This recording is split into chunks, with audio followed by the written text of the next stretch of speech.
Hello students, welcome back to digital teacher ji. आप सभी का डिजिटल टीचर जी में बहुत बहुत स्वागत है। तो जैसा कि आपको पता है कि हम जो है ना प्रिंसिपल ऑफ बिजनेस मैनेजमेंट पर आपके लिए वीडियो लेकर आ रहे हैं। रोज़ हमारे चैनल पर इस पर वीडियो दी जा रही है। इससे पहले हमने ऑडिटिंग का पूरा सिलेबस आपका समाप्त किया है। अब हम चल रहे हैं प्रिंसिपल ऑफ बिजनेस मैनेजमेंट व्यवसाय प्रबंधन के सिद्धांत पर। व्यवसाय प्रबंध सिद्धांत के जितने भी एमसीक्यूज़ हैं हम वो हर चैप्टर के 30 एमसीक्यूज़ आप तक पहुंचा रहे हैं। यदि आपको पूरे एमसीक्यूज़ चाहिए तो स्क्रीन पर जो नंबर आ रहा है उस पर कॉल करके आप हमसे पूरे एमसीक्यूज़ ले सकते हैं, जितने भी हमारे पीडीएफ में एमसीक्यूज़ है, जिस पीडीएफ से मैं इस टाइम पढ़ा रहा हूँ। तो आप जैसे मैं इस टाइम जो चैप्टर 10 पढ़ाने वाला हूँ, इसमें 65 एमसीक्यूज़ हैं। अगर आपको ये 65 पूरे एमसीक्यूज़ चाहिए तो स्क्रीन पर जो नंबर आ रहा है उस पर कॉल करके आप हमसे सारे एमसीक्यूज़ ले सकते हैं।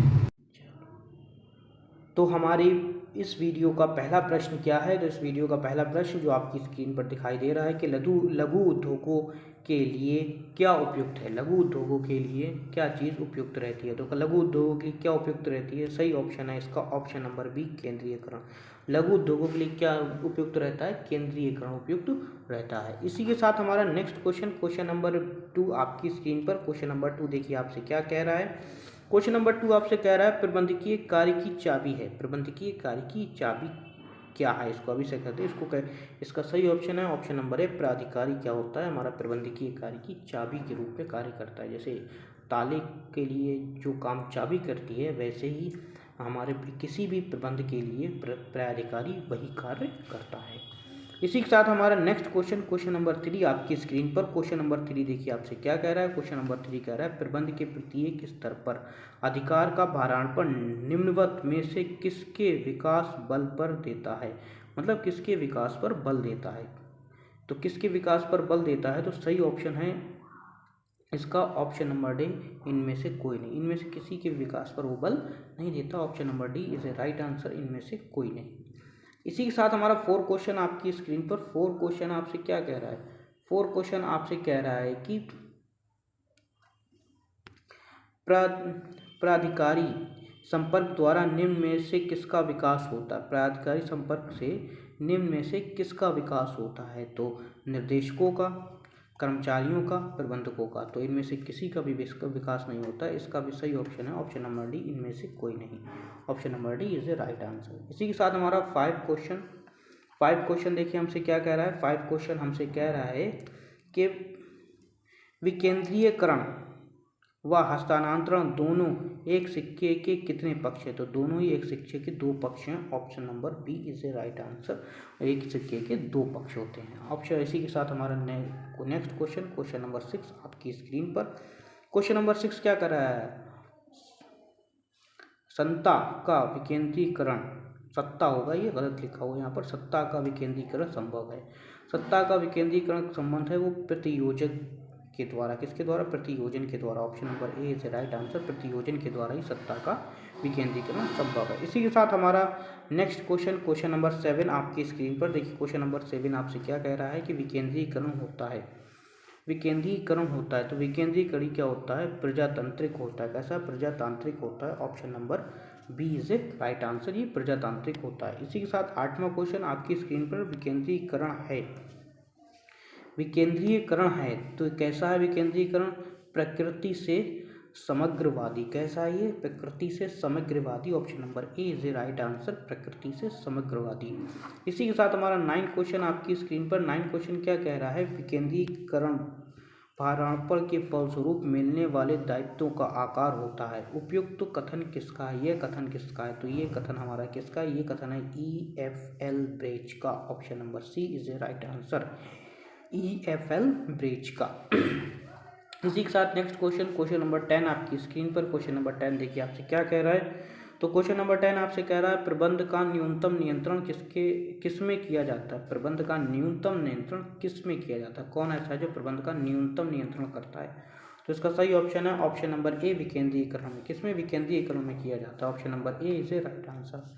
इसी के साथ नेक्स्ट क्वेश्चन नंबर 11 आपकी स्क्रीन पर। क्वेश्चन नंबर 11 क्या है? कौन सा कथन सत्य है? निम्न में से कौन सा कथन सत्य है? विकेंद्रीकरण प्रजातांत्रिक होता है। विकेंद्रीकरण अधीनस्थों के महत्व को बढ़ाता है। केंद्रीकरण की अपेक्षा विकेंद्रीकरण अधिक प्रयुक्त है। तो ये सभी कथन सत्य हैं। तो सही ऑप्शन है ऑप्शन नंबर डी, उपयुक्त सभी। इसी के साथ नेक्स्ट क्वेश्चन नंबर 12 आपकी स्क्रीन पर। क्वेश्चन नंबर 12 देखिए आपसे क्या कह रहा है। क्वेश्चन नंबर 12 कह रहा है आधुनिक युग में केंद्रीकरण की अपेक्षा विकेंद्रीकरण, तो विकेंद्रीकरण अधिक उपयुक्त रहता है, मतलब ज़्यादा अच्छा रहता है। Option number A is a right answer. इसी के साथ क्वेश्चन नंबर 13 आपकी स्क्रीन पर देखिए। क्वेश्चन नंबर 13 आपसे क्या कह रहा है। क्वेश्चन नंबर 13 कह रहा है विकेंद्रीकरण तथा अधिकार का प्रतियोजन एक ही होता है, यह कथन पूर्ण रूप से कैसा है। तो यह कथन पूर्ण रूप से असत्य है। Option number B is a right answer. यह कथन कैसा है, पूर्ण रूप से असत्य है। पूर्ण रूप से कैसा है, असत्य है। Option number B is a right answer. इसी के साथ हमारा 14 क्वेश्चन आपकी स्क्रीन पर देखिए। 14 क्वेश्चन आपसे क्या कह रहा है। 14 क्वेश्चन आपसे कह रहा है विकेंद्रीकरण कार्य निष्पादन के स्तरों पर व्यवस्थित एवं स्थायी रूप से अधिकारों का भारांपण है, यह कथन किसका है। तो यह कथन किसने कहा, यह कथन लुईस ने कहा है। किसने कहा है, लुईस ने कहा है। Option number A is a right answer. इसी के साथ हमारा 15वां क्वेश्चन आपकी स्क्रीन पर। 15वां क्वेश्चन देखिए आपसे क्या कह रहा है। 15 क्वेश्चन हमसे कह रहा है कि कौन सा कथन असत्य है, निम्न में से कौन सा कथन ऐसा है जो असत्य है। तो विकेंद्रीकरण छोटे संगठनों के लिए उपयुक्त रहता है, ये कथन बिल्कुल ही गलत है। दूसरा हमारा कह रहा है केंद्रीकरण बड़े संगठनों के लिए उपयुक्त है, ये भी कथन गलत है। तो दोनों कथन हमारे असत्य हैं, गलत हैं। तो सही ऑप्शन है ऑप्शन नंबर सी, उपयुक्त ए बी दोनों।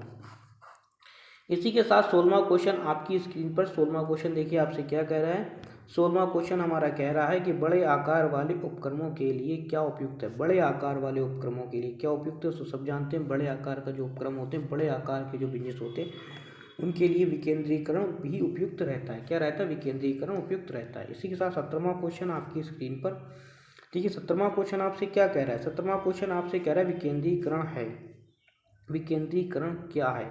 तो विकेंद्रीकरण क्या है, विकेंद्रीकरण है हमारा विकेंद्रीयकरण के ठीक विपरीत। विकेंद्रीयकरण के ठीक क्वेश्चन है हमारा 17 क्वेश्चन है केंद्रीकरण क्या है। तो केंद्रीकरण क्या है, केंद्रीकरण हमारा विकेंद्रीकरण के विपरीत होता है। Option number B is a right answer. इसी के साथ हमारा नेक्स्ट क्वेश्चन नंबर 18 आपकी स्क्रीन पर। क्वेश्चन नंबर 18 देखिए आपसे क्या कह रहा है। क्वेश्चन नंबर 18 कह रहा है केंद्रीयकरण व विकेंद्रीकरण में ठीक उतना ही अंतर है जितना कि गर्म तथा ठंडे में, यह कथन किसका है। तो यह कथन हमारा किसका, ये कथन हमारा कुटूज और डोनेल दोनों का है। Option number B is a right answer. इसी के साथ 19वां क्वेश्चन आपकी स्क्रीन पर। 19वां क्वेश्चन देखिए आपसे क्या कह रहा है। 19वां क्वेश्चन आपसे कह रहा है कि उच्चतम प्रबंध के कार्यभार में कमी किसके द्वारा होती है। उच्चतम कार्यभार में कमी जो है ना, वो विकेंद्रीकरण द्वारा ही होती है। Option number A is a right answer, विकेंद्रीकरण। इसी के साथ हमारा 20वां क्वेश्चन आपकी स्क्रीन पर देखिए। 20वां क्वेश्चन आपसे क्या कह रहा है। 20वां क्वेश्चन आपसे कह रहा है उच्च स्तरीय प्रबंध के पास अधिकार संकेंद्रित होते हैं। अधिकार कैसे होते हैं, संकेंद्रित होते हैं। ये किसके अंतर्गत होता है, ये होता है केंद्रीकरण के अंतर्गत। ऑप्शन नंबर ए से राइट आंसर। केंद्रीकरण के अंतर्गत ऐसा होता है कि उच्च स्तरीय जो प्रबंधक होते हैं उनके पास अधिकार बिल्कुल इकट्ठा होते हैं, संगठित होते हैं, सारे अधिकार उन्हीं के पास होते हैं। इसको ऐसे भी कहा जा सकता है। इसी के साथ हमारा 21वां क्वेश्चन आपकी स्क्रीन पर। 21वां क्वेश्चन देखिए आपसे क्या कह रहा है कि अधीनस्थों की भूमिका को बढ़ाने के लिए उठाए गए कदम कहलाते हैं। अधीनस्थों की भूमिका को बढ़ाने के लिए जो कदम उठाए जाते हैं उसे विकेंद्रीकरण कहते हैं। Option number B is a right answer. उसे हम विकेंद्रीकरण के रूप में जानते हैं। इसी के साथ हमारा 22वां क्वेश्चन आपकी स्क्रीन पर। देखो 22वां क्वेश्चन आपसे क्या कह रहा है। 22वां क्वेश्चन आपसे कह रहा है कि चरम सीमा तक केंद्रीकरण होता है। चरम सीमा तक क्या होता है, हमारा केंद्रीकरण होता है। कहाँ होता है, युद्ध मामलों में और सुरक्षा संबंधी मामलों में जो होता है हमेशा केंद्रीकरण का यूज़ किया जाता है। सही ऑप्शन है option number C, A B दोनों। इसी के साथ हमारा 23वां क्वेश्चन आपकी स्क्रीन पर देखिए। 23वां क्वेश्चन आपसे क्या कह रहा है। तो 23वां क्वेश्चन आपसे कह रहा है कि व्यवसाय की स्थापना एवं प्रारंभिक विकास की अवस्था में प्रायः प्रयुक्त होता है। व्यवसाय की स्थापना और प्रारंभिक विकास की अवस्था में क्या उपयुक्त होता है। तो उसमें केंद्रीकरण भी उपयुक्त रहता है और विकेंद्रीकरण भी उपयुक्त रहता है। तो सही ऑप्शन है option number C, A B दोनों। अब दोनों कैसे, हम यहाँ पर कह रहा है क्वेश्चन के आंसर है हमारा केंद्रीय और विकेंद्रीकरण दोनों ही उपयुक्त है। कैसे हैं, व्यवसाय की स्थिति और मतलब उसके आकार और प्रकार को देखकर छोटा व्यवसाय है तो केंद्रीकरण उपयुक्त है, बड़ा व्यवसाय है तो विकेंद्रीकरण उपयुक्त रहता है। तो ये व्यवसाय की मतलब सिचुएशन को देखकर दोनों ही अपनी जगह पर सही होती हैं। इसी के साथ हमारा 24वां क्वेश्चन आपकी स्क्रीन पर देखो। 24वां क्वेश्चन आपसे क्या कह रहा है? 24वां क्वेश्चन आपसे कह रहा है किसी भी संस्था में विकेंद्रीकरण का होना, किसी भी संस्था में विकेंद्रीकरण का होना क्या होता है? अनावश्यक होता है। कैसा होता है? अनावश्यक होता है, क्योंकि हर संस्था में विकेंद्रीकरण का होना क्या होगा? अनावश्यक होगा, अनावश्यक होता है। इसी के साथ हमारा 25वां क्वेश्चन आपकी स्क्रीन पर देखिए। 25वां क्वेश्चन आपसे क्या कह रहा है? 25वां क्वेश्चन आपसे कह रहा है कि केंद्रीकरण का लक्षण नहीं है। निम्न में से कौन सा केंद्रीकरण का लक्षण नहीं है? वो है हमारा ऑप्शन नंबर है अधीनस्थों की भूमिका को अधिक महत्वपूर्ण बनाना। अधीनस्थों की भूमिका को अधिक महत्वपूर्ण बनाना ये हमारा केंद्रीकरण का लक्षण नहीं है। इसी के साथ हमारा 26वां क्वेश्चन आपकी स्क्रीन पर देखिए। 26वां क्वेश्चन आपसे क्या कह रहा है? 26वां क्वेश्चन आपसे कह रहा है किसमें कार्यस्थल तथा निर्णय स्थल में पर्याप्त दूरी होती है? कौन सा ऐसा है जिसमें कार्यस्थल और निर्णय स्थल दोनों में दूरी होती है?